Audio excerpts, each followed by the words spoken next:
12월의 첫 번째 날이고 첫 번째 주일입니다.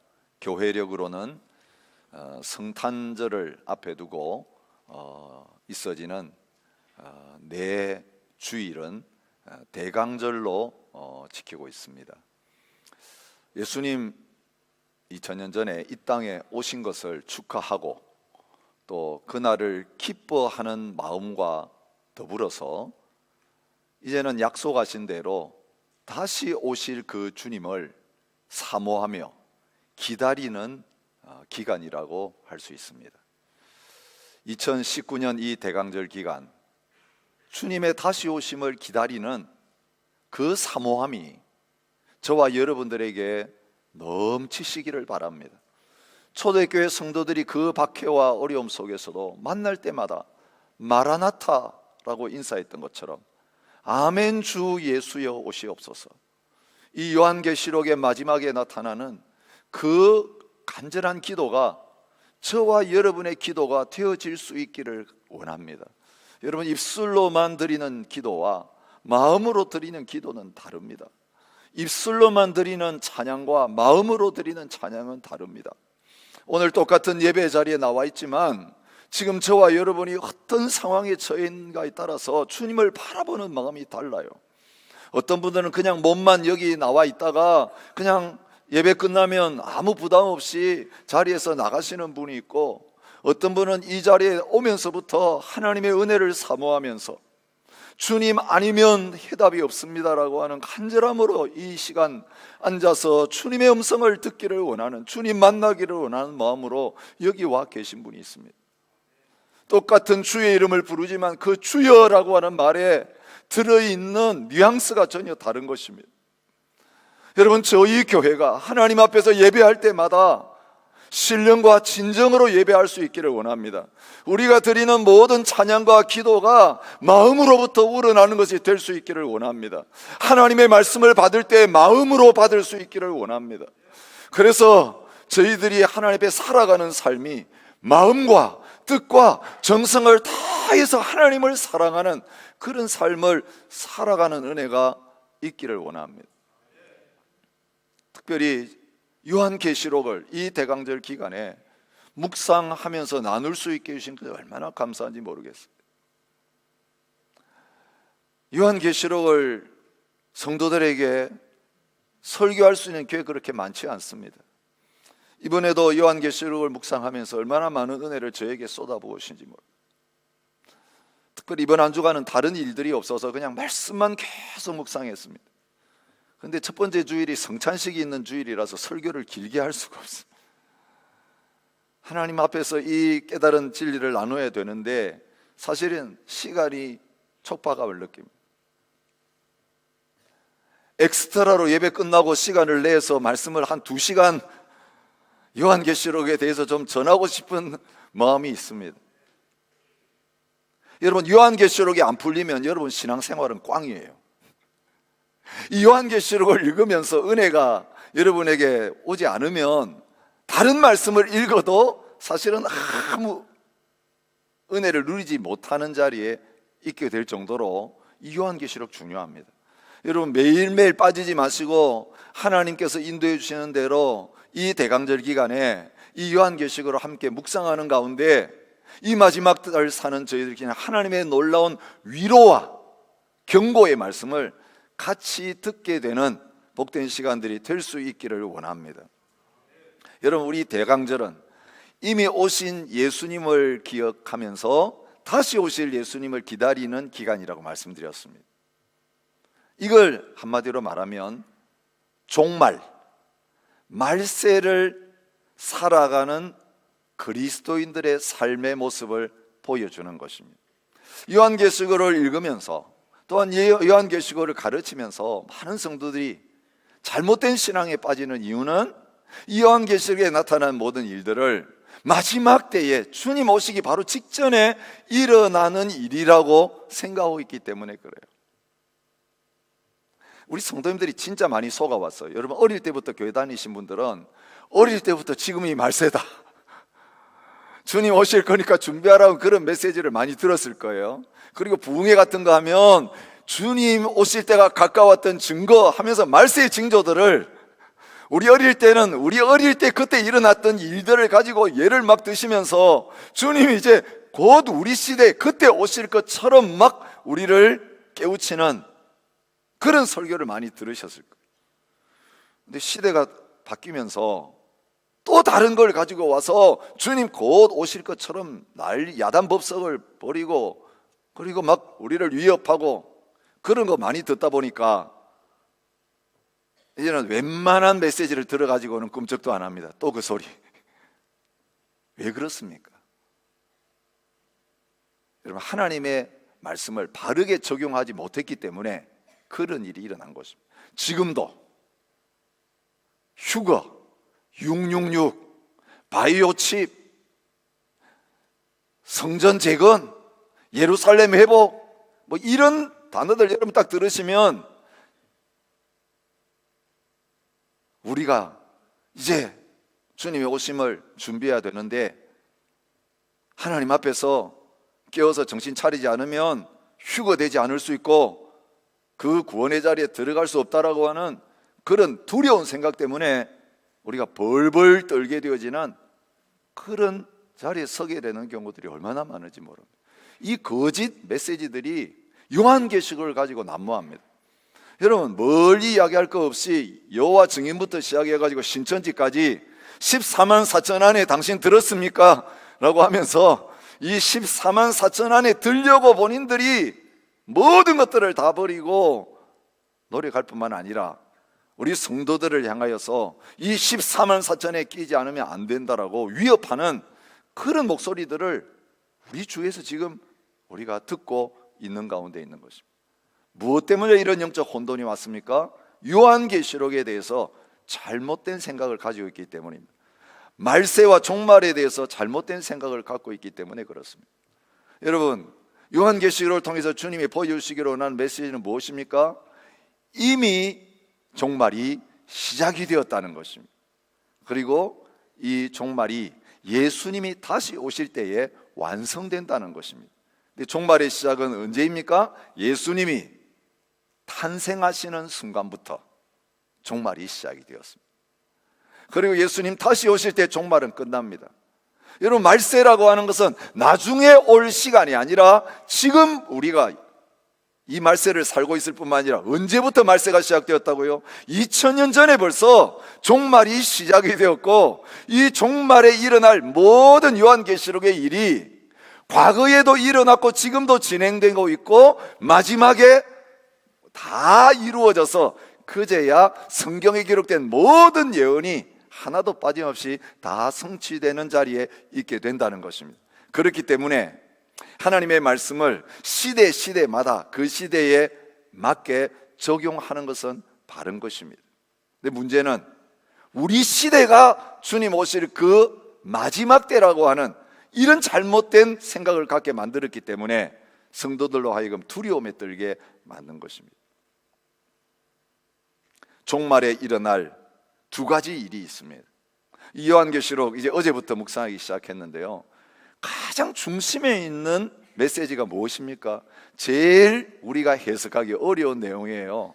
처음에는 7인, 두 번째는 7 나팔, 세 번째는 7 대접을 통해 가지고 온 세상 가운데 쏟아 부어질 하나님의 심판, 다른 말로 하면 재앙에 대해서 우리가 보게 되는 것이에요.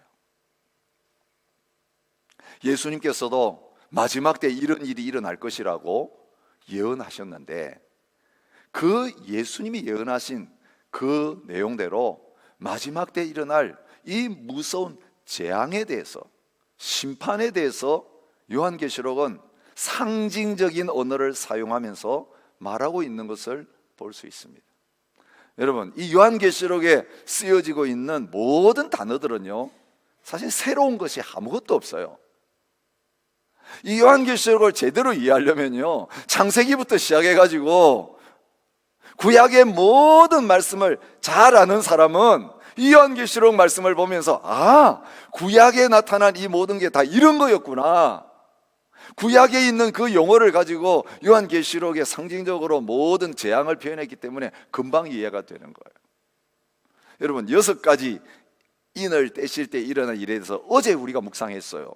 그 중요한 심판의 내용, 재앙의 내용은 4가지 인에 나와 있어요. 4말을 탄 사람이 나가가지고 4가지 심판을 하는데 그 재앙의 내용이 나오고 있는 것을 보게 됩니다. 그 핵심은 무엇입니까? 칼을 통해서 일어나는 전쟁으로 사람들이 죽는 것을 이야기해요. 흉년이 들어서 기근으로 말미암아서 사람들이 죽는 재앙에 대해서 이야기해요. 전염병 때문에 사람들이 심판을 받아서 죽게 되는 재앙에 대해서 이야기해요. 사나운 짐승들 때문에 사람들이 죽게 되어지는 재앙에 대해서 이야기해요. 여러분, 이 4가지 재앙의 모습을 보면 어떤 말씀이 연상되십니까? 우리가 얼마 전에 예레미야서를 묵상했던 걸 보게 됩니다. 하나님의 백성들을, 우상 숭배하는 하나님의 백성들을 회개하도록 하기 위해서 심판하실 때에 쓰여졌던 심판의 수단이에요. 예레미야 14장 12절에 보면 칼과 기근과 전염병으로 이스라엘 백성을 치는 내용이 나와요. 에스겔서 14장 21절에 보면 칼과 기근과 사나운 짐승과 온역으로 그들을 친다, 그렇게 말하고 있어요. 이것이 7인을 떼실 때 처음 나오는 4가지 인을 통해서 보여주고 계시는 심판의 메시지예요. 구약에 이미 있는 내용이에요. 이 구약에 있었던 이것이 신약 시대에도 계속해서 있어지게 될 것을 그 단어를 쓰면서 가르쳐 줍니다. 그런데 대상이 바뀌었습니다. 처음에는 이스라엘 백성들에게 내리던 그 재앙이 이제는 온 세상을 향하여서 내려지게 된다라고 말씀하고 계시는 거예요. 7 나팔과 7 대접에 대해서 우리가 이제 앞으로 묵상하게 될 것입니다. 근데 거기에 나오는 용어들은 어디에 나오는 용어하고 비슷합니까? 이집트에 내렸던 출애굽기에 나오는 10가지 재앙의 내용과 비슷한 내용을 기록하고 있어요. 하나님이 드리는 찬양도 그 바닷가에 서서 이스라엘 백성들이 구원받은 다음에 드렸던 찬양과 같은 모습으로 하나님 앞에 마지막 때에 찬양하게 되는 것으로 표현하고 있습니다. 여러분, 출애굽기는 구원의 책인 동시에 어떤 책입니까? 심판의 책이에요. 여러분, 애굽에 심판이 내리고 재앙이 내린 다음에 하나님의 백성들은 거기에서부터 구원받는 놀라운 역사가 일어나게 되었던 것을 우리가 보게 됩니다. 여러분, 이 마지막 때 예수님 오시는 시간부터 시작해가지고 주님 다시 오는 그날까지 하나님의 백성들과 온 세계 속에서 2가지 역사가 같이 일어나는 걸 보여주고 있어요. 어떤 역사요? 한편에서는 세상을 향한 무서운 심판과 재앙이 임하는 동시에 다른 한편으로는 하나님의 백성들을 구원하시는 놀라운 역사가 같이 일어나게 되는 것을 보여주고 있는 것입니다. 여러분, 단적으로 예수님이 이 땅에 오셔서 행하셨던 가장 큰 놀라운 일이 무엇입니까? 십자가에 죽으시고 부활하신 거예요. 그런데 십자가의 죽음이 어떤 결과를 가져왔습니까? 원수 마귀 사탄의 머리를 상하심으로 말미암아 이 세상의 임금을 그 왕자에서 쫓아내어서 땅으로 떨어지게 만드는 그런 역사들을 나타냈어요. 이게 요한계시록에 나타나는 일이에요. 예수님의 하늘로 올리우심으로 말미암아 그 영적 세계 속에서 왕노릇 하려고 반역했던 그 세력이 땅으로 떨어지게 되는 그런 역사가 일어났어요. 그런데 그 십자가가 마귀와 그를 따르는 자에게는 무서운 심판이 되었지만 구원받은 저희들에게는 놀라운 은혜의 자리가 된 것입니다. 십자가의 도가 증거되는 것도 마찬가지입니다. 구원받지 못한 멸망받을 자들에게는 십자가라고 하는 것이 부끄러움이에요. 십자가 하는 것이 받아들이기 어려운 것이에요. 그러나 구원받는 백성들에게는, 구원받을 백성들의 십자가는 하나님의 구원의 능력이 되는 그런 일들이 일어나게 되는 것입니다. 사랑하는 성도 여러분, 오늘 이 세계 곳곳에서 일어나는 일은 이 2가지로 해석할 수 있는 거예요. 여러분, 7가지 것들이 계속 반복이 되니까 성도들이 혼돈을 느끼게 됩니다. 아주 쉽게 해석의 원리를 말씀드리겠습니다. 차례대로 앞으로 일어날 일을 말씀하고 있는 게 아닙니다. 7쭉 하다 보면요, 7번째 하다가 다음 번째로 넘어가요. 그 마지막 7번째 뭔가 일이 또 다음 번째로 시작되는 것을 보게 됩니다. 여러분, 이 7가지 인과 나팔과 대접 심판은 예수님 오신 다음부터 주님 다시 오실 때까지 계속해서 일어나야 될 것을 3가지의 다른 상징을 통해서 보여주고 있는 거예요. 각각 다른 게 아니에요. 7인의 심판과 7 나팔의 심판과 7 대접의 심판은 같은 심판의 내용을 보여줘요. 그런데 어떤 특징이 있습니까? 처음에는 약하다가 점점 강해지는 거예요. 4분의 1에서 3분의 1로 그 범위가 넓혀지다가 마지막에 가면 아주 전체가 강하게 됩니다. 일어나게 됩니다. 우리가 이미 어제 묵상했던 7인에 관한 것도 보십시오. 처음 4마리 나가가지고 하는 심판은 부분적인 거예요. 그런데 오늘 7장 바로 앞에 있는 6번째 인을 떼실 때 일어난 일은 어떤 것입니까? 맨 마지막 주님 다시 오시기 전에 일어날 전 우주적인 심판을 가르치고 있는 것을 보게 됩니다. 여러분, 심판은 이미 시작이 되었습니다. 그리고 점점 그 강도가 심해지면서 집행이 되고 있습니다. 요한계시록이 기록될 때에 이 4가지 말을 탄 사람이 나가서 하는 그 심판의 모습들은 거의 다 나타났습니다. AD 60년에 큰 지진이 로마 세계에 있었습니다. 64년에 네로의 박해가 있었습니다. 70년에는 예루살렘 성전이 패망하는 큰 재난이 있었습니다. 79년도에는 베스비우스 화산이 폭발해서 지금 우리가 볼 수 있는 이 폼베이의 도시가 다 거기에 묻히는 끔찍한 재난이 있었습니다. 92년에는 온 로마 세계 속에 큰 기근이 있었습니다. 그것은 재난의 시작에 불과했습니다. 그리고 이제 주님 다시 오실 때까지 이 모든 재난이, 이 재앙이 점점 더 강도를 높여서 진행되고 있는 것입니다. 여러분, 이런 재앙에 대한 소식을 들을 때에 성도들의 1차적인 반응이 뭐겠습니까? 지진이 일어나고 전쟁이 일어나고 전염병이 돌고 사람들이 죽어나가는 그런 끔찍한 일들이 역사 속에서 계속 뉴스로 들려올 때 어떤 마음이 듭니까? 여러분, 지금 이 호주도 이 여름을 어떻게 통과해야 될지 걱정입니다. 부시파이어로 말미암아, 그리고 가뭄으로 말미암아 도시에 사는 저희들 사실은 큰 위협을 느끼지 않고 살아갈 수 있는데 벌써 그 자연적인 재난이 저희들에게 영향을 끼칩니다. 이제 12월부터는 물 사용하는 것까지 이제 제한을 받습니다. 댐의 수위가 이제 점점 바닥을 향하여 내려가고 있습니다. 그거 다 말라버리면 어떻게 될지. 사실 우리가 마시는 물이 없으면 가장 큰 고통 가운데 빠질 수 있는데, 하나님은 이 부요하고 부족함이 없는 이 시드니 호주에 사는 저희들에게 하나님의 하늘의 문 하나 닫아버리시면 오늘 우리 생명이 위협을 당하는 자리에 있는 걸 보여줍니다.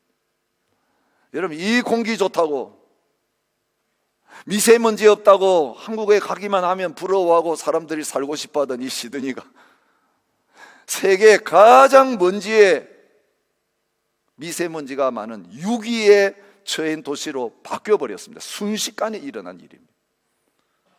우리는 몇 년 전 아침에 일어났을 때 온 시드니 하늘이 노랗게 바뀌어 있는 것들을 본 적이 있습니다.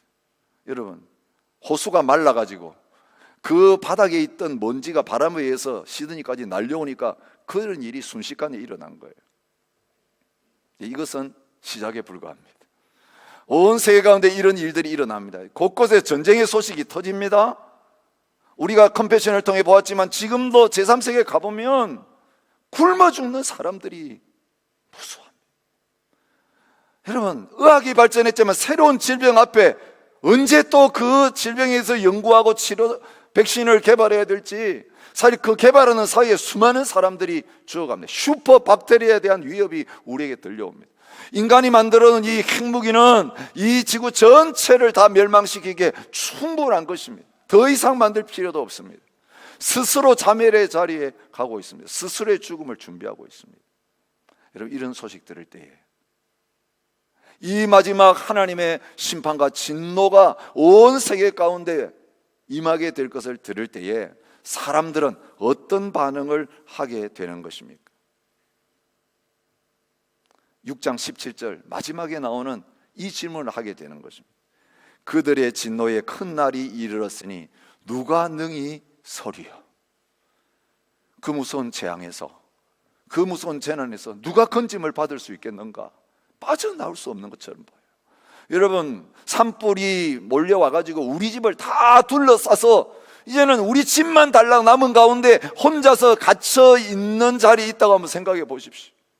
온 재난이 이제는 우리 한 사람을 가여서 이제는 포위망을 구축하고 마지막 이제는 우리에게 덮치게 될 그런 순간에 우리가 처해 있는 것처럼 마음이 들 때가 있는 것입니다. 이젠 피할 수 없겠구나.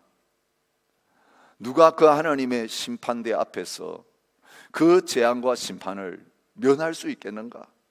그런 질문을 던질 수밖에 없는 것입니다. 여러분, 이런 두려움 가운데 있는 저희들에게 여러분, 그 인을 떼는 것을 잠시 멈추시고 7장을 거기에 집어넣으시면서 하나님은 심판만 집행하시는 게 아니라 그 진노 가운데서, 그 심판 가운데서, 그 재앙 가운데서도 이스라엘 백성들을 그 재앙이 미치지 못하도록 고센 땅을 보호하시고 막으셨던 것처럼 하나님의 백성들 한 사람 한 사람 하나님의 교회를 지키시고 보호하신다라고 하는 메시지를 두고 있는 거예요. 오늘 이 말씀이 이 세상에 일어날 온갖 재난과 심판 때문에 두려워하고 염려와 걱정 가운데 있는 저희들에게 하나님 주시는 큰 위로의 메시지가 될 수 있기를 축복합니다. 그리고 큰 확신 가운데 두려움 없이 불 속으로 뛰어들 수 있는 저와 여러분 되시기를 바랍니다. 여러분, 다니엘서통에 보여주신 것처럼 다니엘의 세 친구를 죽이려고 했던 그 사람들은 그 7배 강하게 태운 불무불 속에 그 세 친구를 던져 넣으려고 왔다가 다 죽고 말았지만 그 세 친구는 불무불 한가운데 들어가도 머리카락 하나 타지 않고 보호함을 받는 역사가 일어났던 것처럼 이 마지막 때 하나님께서 택한 하나님의 백성들을 향하여 그런 놀라운 은혜를 베푸시는 것을 오늘 1절부터 시작되어서 8절까지 이어지는 인을 치시는 이 말씀을 통해서 보여주고 계시는 것입니다. 구원은 우리 스스로에게서 나올 수 없습니다. 우리는 이 자연재난으로부터 우리를 지킬 능력이 없습니다. 우리는 이 전쟁으로부터 우리를 보호할 수 없습니다. 우리는 보이지 않는 그 모든 질병과 세균으로부터 우리를 보호하고 지킬 능력이 전혀 없습니다. 여러분, 이스라엘 백성들이 살아남았다는 것은 애굽 사람들하고 달라서가 아니에요. 어떤 재앙이 몰아닥치면 똑같은 영향을 받는 같은 하늘, 같은 땅에 살고 있었는데 그들이 구원받을 수 있던 건 누구 때문입니까? 그들을 구원하시는 하나님 때문에 그들이 구원받은 거예요. 그래서 홍해를 건넌 다음에 하나님 앞에 찬양하며 예배하는 그런 자리에 있었던 거예요. 오늘 그 찬양과 예배의 현장에서 구원자이신 하나님을 향하여 불려지는 그 찬양의 음성이 들려 나오고 있습니다. 큰 소리로 외쳐 이르되 구원하심이 보좌에 앉으신 우리 하나님과 어린 양에게 있도다. 우리에게서 구원이 없어요. 우리가 우리 스스로를 보호할 수 없어요. 그러니 여러분, 재난의 소식을 들으면서 어디 도망갈 생각하지 마십시오. 지금 이단들이 하는 일이 딴 거 아니에요.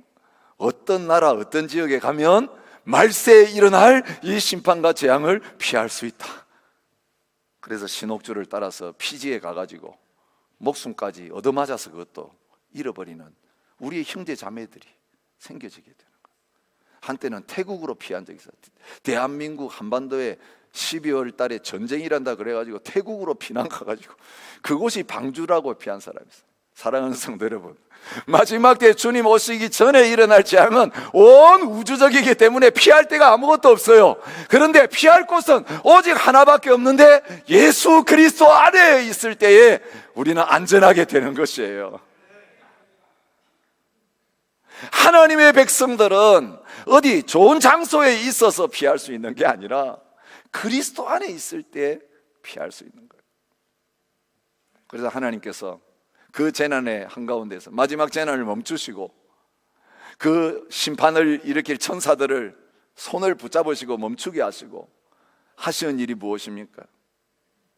구원받을 하나님의 백성들이 이마에다가 다 인을 치면서 도장을 찍으면서 이 도장 받은 사람은 그 마지막에 임할 큰 심판 가운데 들어가지 않고 보호함을 받는 그 역사를 이루고 계시는 것을 보여주고 계시는 것입니다.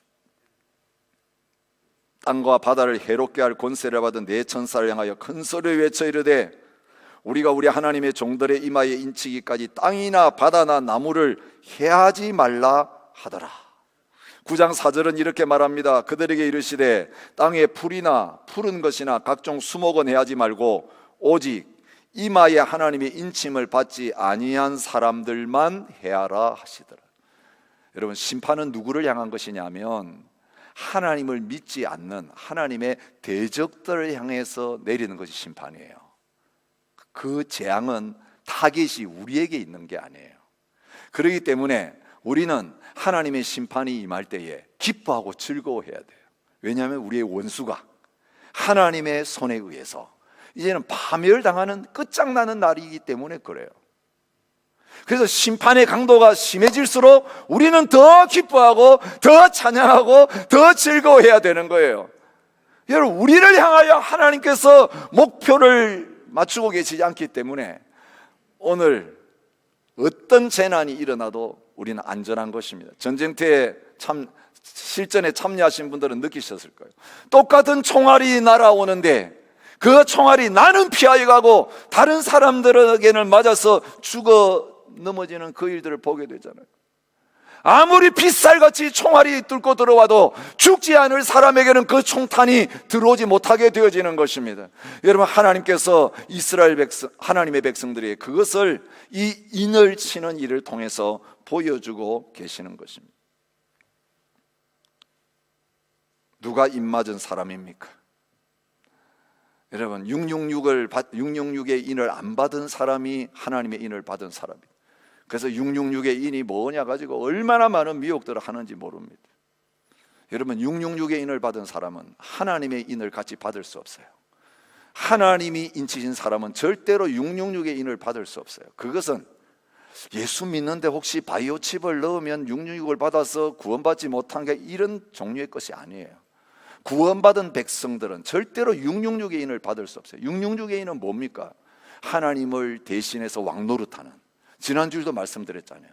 스스로 주님의 자리에 앉아서 자기에게 주님이라고 섬기고 예배할 것을 요구하는 그 세상 권력이, 마귀의 권력들이 그 마귀를 왕으로 모시고 주인으로 모시고 신으로 섬기고 따른다는 표시로 받게 하는 거예요. 그것은 예수님을 주로 시인하는 것을 부인하고 예수님을 믿지 않는 사람들이 처하여 있는 것이에요. 하나님 백성들에게 하나님은 그 황제가 왕노릇하고 마귀가 왕노릇하는 그 세상의 한가운데서 그들의 인을 받지 아니하고 그 나라에 속하지 아니하고 나의 왕은 하나님이시고 예수님이십니다. 보좌에 앉으신 하나님과 어린 양에게만 통치권이 있고 구원이 있습니다. 그 고백하면서 주는 예수 그리스도이십니다. 주님만이 나의 왕이십니다라고 고백하는 이 믿음을 가진 사람들이 이마에 하나님이 치시는 구원의 도장을 받은 사람이라고 분명하게 말씀해주고 계시는 것입니다. 주님 말씀하십니다. 내가 진실로 진실로 너희에게 이르노니 내 말을 듣고 또 나 보내신 이를 믿는 자는 영생을 얻었고 심판에 이르지 아니하나니 사망에서 생명으로 옮겼느니라. 심판이 없다고 말씀하십니다. 그러면 이제 우리가 그의 피로 말미암아 의롭다 하심을 받았으니 더 그로 말미암아 진노하심에서 구원을 받을 것이라고 말합니다. 심판의 진노가 온 세상을 휩쓸어도 예수 그리스도 안에 있는 이 믿음을 가진 자는 진노하심으로부터 구원받는 역사가 나타날 것입니다. 우리가 예배 때마다 선포하는 말씀, 그러므로 이제 그리스도 예수 안에 있는 자에게는 결코 정죄함이 없나니. 여러분, 예수 믿는 것이 겨우 죄 용서받고 천국 가는 수준이 아니라는 거예요. 지금 이 마지막 때 온 세계 곳곳에서 하나님의 대적을 향한 하나님의 심판의 재앙이, 여러분, 하늘에서 불이 쏟아지듯이 온 세상에 바람이 불듯이 쏟아져 내리고 휘몰아치는 한가운데 있어도 예수 그리스도 안에 있는 자에게는 진노가 없고 심판이 없고 정죄가 없고 우리는 안전하다라고 하는 고백으로 나타나야 되는 거예요. 예배당에서만 심판이 없다고 말해서는 안 되고, 하나님을 대적하는 자들 향한 하나님의 심판의 칼이 임하고 기근이 임하고 병이 임하고 재앙이 임하는 그 한가운데 있어도, 옆에서 사람들이 죽어 떨어지는 가운데 있어도 나는 그리스도 안에 있기 때문에 나와 성령님이 함께 하시면서 믿게 하셨고 나에게 인을 쳐주셨기 때문에 나는 안전하다. 여러분, 마음의 평안을 누리고 주님이 사랑하시는 자에게 주시는 깊은 잠을 잘 자시기 바랍니다.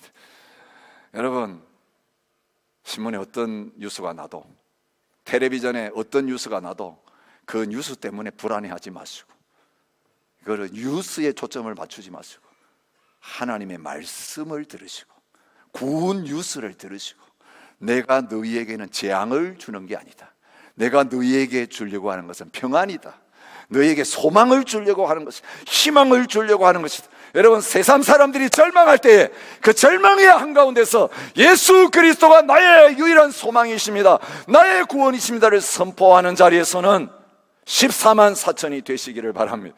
예수 안에 있는 사람 전체를 가르쳐서 14만 4천이라 한 거지 실제적인 숫자를 가르치는 게 아니에요. 요한계시록을 묵상하면서 숫자가 나올 때에 절대로 그것을 실제적으로 문자적으로 받아들이지 마시고 상징적으로 받아들이시면 여러분의 모든 두려움이 끝나게 될 줄 믿습니다. 또 한 가지 문제가 있어요.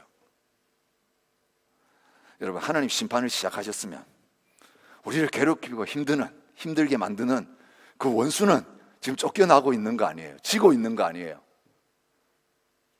그런데 여러분, 하나님이 심판하셔가지고 우리의 원수, 우리를 괴롭히는 원수가 지금 재앙을 당하고 죽임을 당하고 힘이 약해져 가고 있다면 우리 기대하는 건 뭐죠? 그들 때문에 당하는 우리의 고난과 박해와 어려움은 약해져야 되고 없어져야 되는데, 아니, 그 심판의 바람이 점점 강하게 일어날수록 박해와 고난의 바람도 잦아드는 게 아니라 점점 더 강하게 하나님의 교회와 백성들을 향하여 몰아닥친다는 거예요. 우리는 이 두 가지 뉴스를 같이 보고 있는 거예요. IS가 망했다는 소식과 더불어서 IS가 망했는데도 하나님의 교회는 더 큰 박해를 받고 순교의 대회에 참여하고 있다는 거예요. 우리가 80년대에 어떤 뉴스 들었습니까? 러시아 공산당이 망했다. 와, 그 러시아 공산당 체하에 숨죽이고 밖에 나가던 하나님의 교회가 다 자유함을 얻었어. 그 땅에 들어가서 마음껏 전도하는 일이 일어났어요. 근데 그 뒤로 러시아 땅이 어떻게 됐습니까? 공산당은 망하고 없어졌습니까? 아니요. 망하고 없어진 줄 알았더니 이제는 중국이 그걸 이어받아가지고 하나님의 교회를 이제는 다 씨를 말리려고 하는 그런 무서운 모습으로 지금 박해하고 있는 가운데 있어. 여러분, 러시아 안에서 기독교를 가장 박해하는 게 어떤 세력인지 아세요? 러시아 정교회예요. 교회가 교회를 박해해요. 여러분, 개종을 금지하는 법을 그들이 만들고 있어요. 여러분, 끝난 줄 알았는데 박해가 스톱된 게 아니라 잠시 멈춘 것에 불구하고 그 뒤로 다시 더 강화되어지는 이런 현실 속에 우리 좌절하게 되는 거예요. 이거 어떤 거냐? 그래서 6장에 이 현상을 바라보는 먼저 죽임을 당해서 순교당해서 하나님 제단 아래에 있는 영혼들의 부르짖음이 나오는 거예요. 그들이 뭐라고 부르짖습니까?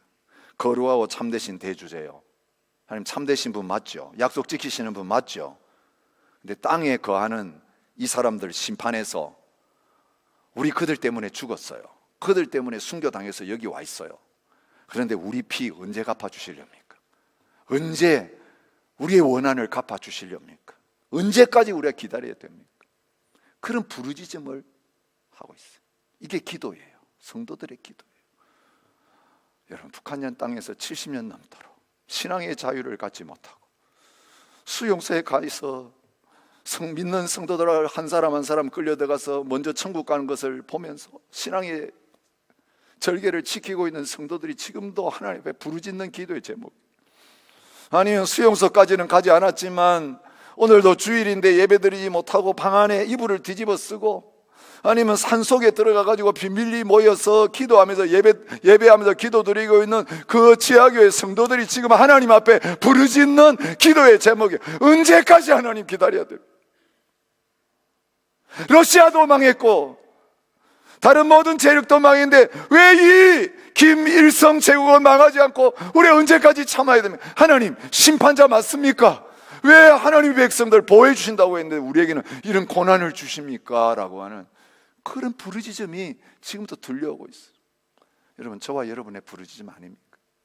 하나님 심판하시는 거 분명히 보여서 알겠는데 이 세상에 일어나는 일 보면 이제 하나님의 심판의 강도가 점점 강해져서 마귀의 제국이 이제 끝장날 것 분명히 알겠는데 왜 하나님 백성들이 나에게는 이 고난이 끊어지지 아니하고 이 박해가 끊어지지 않고 어려움은 점점 더 심해져 가고 있습니까? 여러분, 이 질문에 대해서 9장부터 마지막까지의 말씀을, 환상을 보여주시면서 하나님이 해답을 주고 계시는 거예요. 부르짖는 그들에게 6장 11절에 뭐라고 해답을 주셨습니까? 아직 잠시 동안 쉬라. 그들의 동무종들과 형제들도 자기처럼 죽임을 당하여 그 수가 차기까지 하라, 그렇게 말하고 있어요. 여러분, 1장부터 8장까지 나오는 내용은 지금 현재 하나님께서 땅에서 행하신 일이에요. 9장부터 마지막 절까지, 9절부터 마지막 절까지 나오는 내용은 주님 다시 오셨을 때에 미래의 하나님 나라에서 이루어질 진정한 예배 모습에 대해서 가르쳐주고 있어요. 이건 미래에 일어날 일이에요. 네, 여러분, 그 예배에 참여한 사람들이 종려가지를 들었을 뿐만 아니라 무슨 옷을 입고 있습니까? 흰 옷을 입고 있습니다. 오늘 이 말씀의 초점은 흰 옷에 있는 거예요. 그 흰 옷 입은 사람들에 대해서 질문이 던져지고 있는 것을 볼 수 있습니다. 이 흰 옷 입은 사람들이 누굽니까?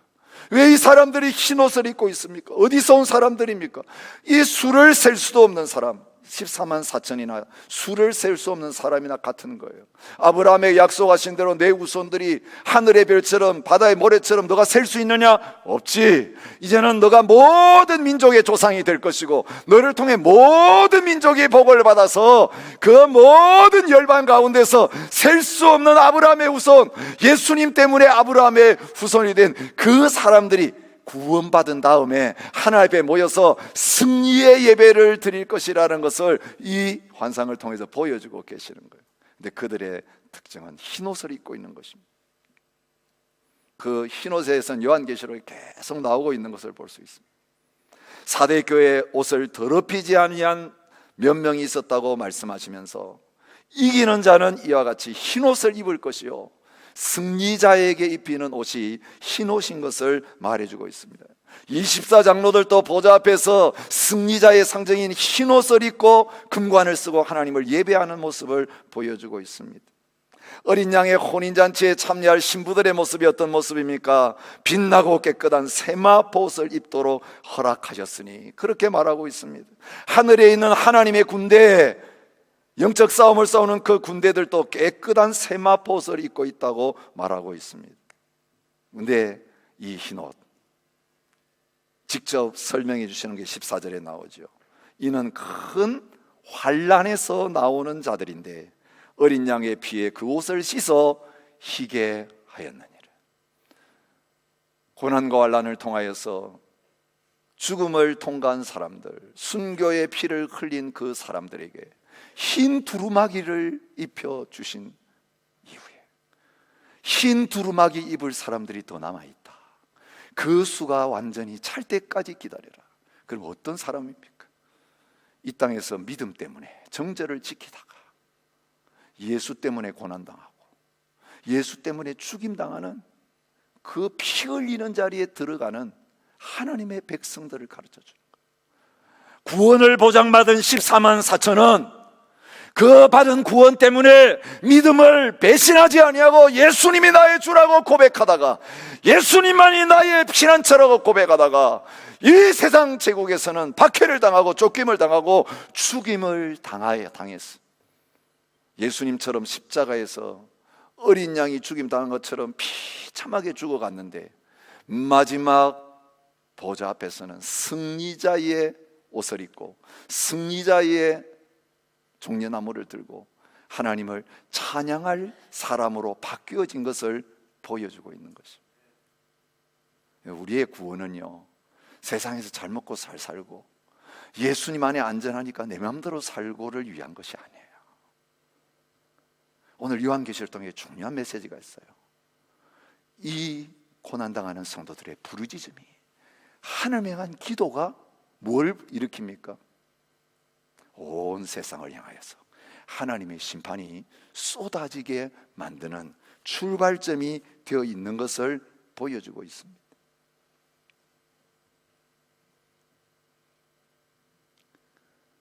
믿음을 지키기 위해서 기도할 수밖에 없는 사람들, 세상을 의지하며 변절하지 않기 위해서 주님 보좌 앞에 날마다 나아가서 주여 나를 도와주소서라고, 주님 사는 게 목적이 아니라 믿음 지킬 수 있게 해주시고 변절하지 않게 하시고 타협하지 않게 지켜주세요. 이 믿음 내가 지킬 수 없어요. 이 구원 내가 지킬 수 없어요. 주님이 지켜주셔야 마지막까지 충성할 수 있어요. 죽을 때까지 충성할 수 있어요.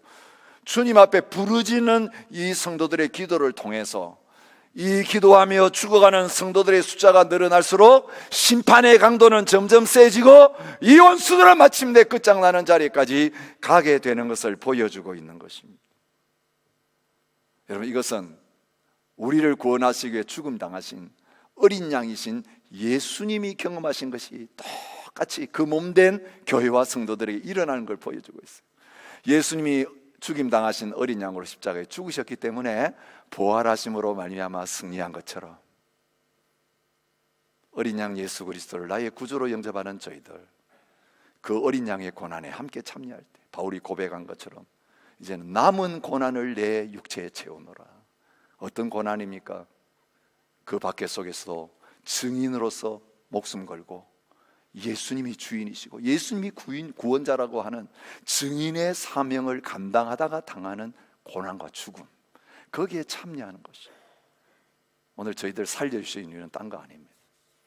이 대강절은 다시 오실 주님을 바라보고 어떤 고난과 박해와 죽임이 와도 예수님을 증거하는 일을 나는 포기할 수 없습니다. 하나님의 교회가 복음만 안전하면 고난 없습니다. 예수님이 주인이라고 말하지 않으면 고난 없습니다. 타협하고 입 다물고 있으면 고난 없습니다. 근데 우리는 예수님을 주라고 시인하지 않을 수 없는 자들, 저 죽어가는 영혼들을 바라보면서 예수님을 전하지 않고는 견딜 수 없는 사람, 그러기에 돌맞으면서도 조롱당하면서도 박해당하면서도 예수님만이 구원자이십니다, 예수님의 이름에는 다른 구원받을 이름을 주신 적이 없습니다라고 외치지 않을 수 없는 거예요. 그러니 모든 믿는 자들이 구원받을 때까지 예수님을 전하는 증인의 사명을 포기하지 않을 그때야 다시 주님이 오시게 되는 놀라운 역사 일어나게 되는 거예요. 여러분, 재난과 환난은 우리가 노력하지 않아도 저절로 일어나는 일이지만 모든 민족이 구원받게 되는 일은 우리가 입을 열고 순종하고 증인의 삶을 적극적으로 살아야만 일어나는 일이에요. 우리는 재림을 앉아서 기다리는 자가 아니라 순교의 각오를 가지고 나는 이제 예수 그리스도 안에서 죽었습니다. 이제는 내 안에서 증인 되신 주님, 충성 되신 주님만 살아계십니다. 예수님 죽임당한 어린 양이시만 보좌에 앉으셔서 온 세계 만물을 다스리는 것처럼 나도 이 세상에는 죽임당하고 있고 고난당하고 있지만 그 보좌에 앉아서 주님과 함께 예배하고 찬양한 자리에 서게 될 것입니다. 이 모습으로 증거하고, 이 모습으로 기도하고, 이 모습으로 찬양하고, 이 모습으로 예배하는 자가 되기를 요청하고 계시는 것입니다. 그 고난을 통과하고 보좌 앞에 나선 자들에게 주님은 놀라운 약속을 주십니다. 하나님을 섬기는 그들에게 보좌에 앉으시니가 그들 위에 장막을 치시리니 그들이 다시는 줄이지도 아니하며 목마르지도 아니하고 해나 아무로 뜨거운 기온에 상하지도 아니하리니 이는 보좌 가운데 계신 어린 양이 그들의 목자가 되사 생명수 샘으로 인도하시고 하나님께서 그들의 눈에서 모든 눈물을 씻어 주실 것입니다. 여러분, 천국에서만이 아니라 주님 나라 완성되었을 때만이 아니라 지금 이 눈물 가지고 이 자리에 온 성도들, 눈물로 하나님 앞에 부르짖으면서 언제까지입니까? 라고 부르짖을 수밖에 없는 성도들이 내가 너와 함께하면서 너의 눈물을 씻어주리라. 사랑한 나의 신부여, 내가 너를 향하여 장막을 베풀이라고 말씀하십니다. 이 세상의 어떤 환난과 어떤 어려움도 너를 상하지 않도록 내가 함께하며 보호해 줄 것이고, 날마다 생명서 샘물로 너희를 인도해서 내 살을 먹고 내 피를 마시고 이제는 다시 이 세상 것에 헐떡거리면서 쫓아다니는 그런 자가 아니라 예수님 한 분만으로 나는 만족합니다고 고백하는 자가 되게 해 주리라. 여러분, 성령 안에서 오늘 이 놀라운 주님의 은혜를 이 성찬식을 통하여, 이 예배를 통하여 함께 누리는 저와 여러분 되시기를 바랍니다. 이 떡을 먹고 이 물을 마신 다음에 세상으로 다시 돌아가서 세상의 잔치를 기웃거리는 자가 될 수 없어요. 여러분, 이 세상의 모든 것들이 다 무너질 때가 가까우고 있어요. 여러분, 세상을 위해 살면 여러분 어느 순간에 여러분이 쌓아놓은 모든 것들이 한순간에 불타 없어지고 한순간에 다 사라지는 그 비참한 날을 경험하게 될 것입니다. 그런데 오늘 하나님의 나라를 위해서, 예수 그리스도를 위해 사는 자는 무너지지 않는 나라를 받았습니다. 영원한 나라와 영원한 생명을 받았으니 세상이 우리의 영원한 생명을 절대로 건드리지 못하고 빼앗지 못할 것입니다. 영원한 기업을 조금도 가져가지 못할 것입니다.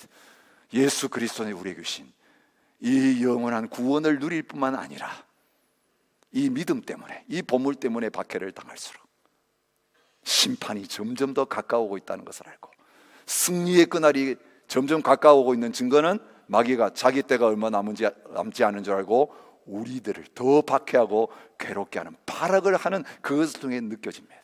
고난의 강도가 세워질수록 끝날 때가 가깝습니다. 마귀가 발악할수록 끝날 때가 가깝습니다. 잠시만 참으면 됩니다. 성도의 인내가 구원을 보장해 줍니다. 인내하게 하도록 성령 하나님께서 우리와 함께 하시면서 참을성 없는 저희들에게 한평생 주님 때문에 참고 기다릴 수 있는 그러한 성령의 열매를 맺는 자로 만들어 주십니다. 오늘 이 소망을 가지고 대강절을 지낼 뿐만 아니라 주님 다시 오시는 날을 기다리면서 이 거룩한 싸움에 함께 끝까지 참여하는 저와 여러분들이 되시기를 주님의 이름으로 축복합니다. 우리의 싸움을 격려하시면서 주님이 오늘 우리에게 이 상을 베풀어 주십니다. 내가 주는 떡을 먹고 내가 주는 잔을 받아야 너희들이 목마르지 않을 것이고 배고프지 않을 것이고 그 힘으로 승리하게 될 것이다. 오늘 그 은혜를 함께 누리는 이 시간 되시기를 바랍니다. 함께 찬양하겠습니다. 229장 1절부터 4절까지 찬양하십시다.